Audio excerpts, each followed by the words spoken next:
ברחוב צדדי בירושלים, בערב אחד עמוס מאוד, אישה חרדית צעירה יצאה מהבית כשהעיניים שלה אדומות מעייפות. היא נראתה כאילו לא ישנה באמת שבועות. הדרך לבית הרב לא הייתה ארוכה, אבל כל צעד הרגיש כבד.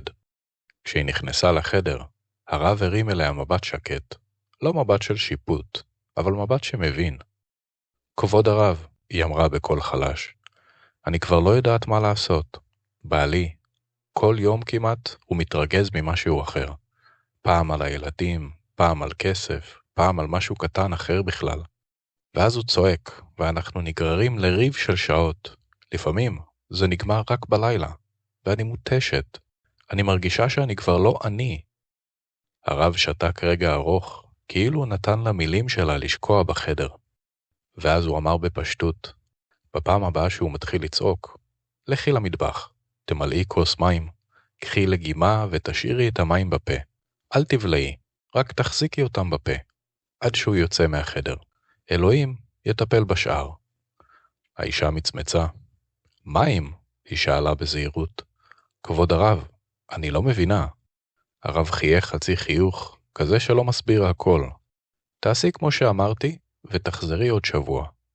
היא יצאה משם מבולבלת, אבל משהו בקול שלו היה כל כך בטוח, שהיא החליטה לנסות. וככה, יום אחרי יום, היא חזרה על זה. כל פעם שהכעס שלו התחיל לעלות, היא לקחה מים ושמה בפה. אחרי שבוע, היא חזרה לרב, והפעם היא נראתה כמו מישהי אחרת. הפנים שלה היו קלות יותר, העיניים שלה חזרו לחיות. כבוד הרב, היא אמרה כמעט בצחוק, זה עבד, שבוע שלם לא רבנו. ברגע שהוא מתחיל להתרגז, אני עושה כמו שאמרת. ואז זה פשוט נגמר. שקט, שלווה. אני לא מבינה. איך מים עושים דבר כזה? הרב הסתכל עליה בעיניים טובות ואמר, המים לא עשו כלום. הם רק עזרו לך לעשות דבר אחד חשוב. לא לענות בכעס לכעס. היא הקשיבה והרב המשיך. כעס הוא כמו אש. אם את מוסיפה לו עוד אש, הוא מתלהט. אבל אם הוא פוגש שקט, אין לו במה להאחז. הוא נחנק ונחבא. כעס ניזון מתגובה. הוא מתלהט כשמחזירים לו כעס. אבל כשעוצרים רגע, כשנותנים לשקט לעמוד בינינו לבין האש, הכעס מתחיל לחבות את עצמו.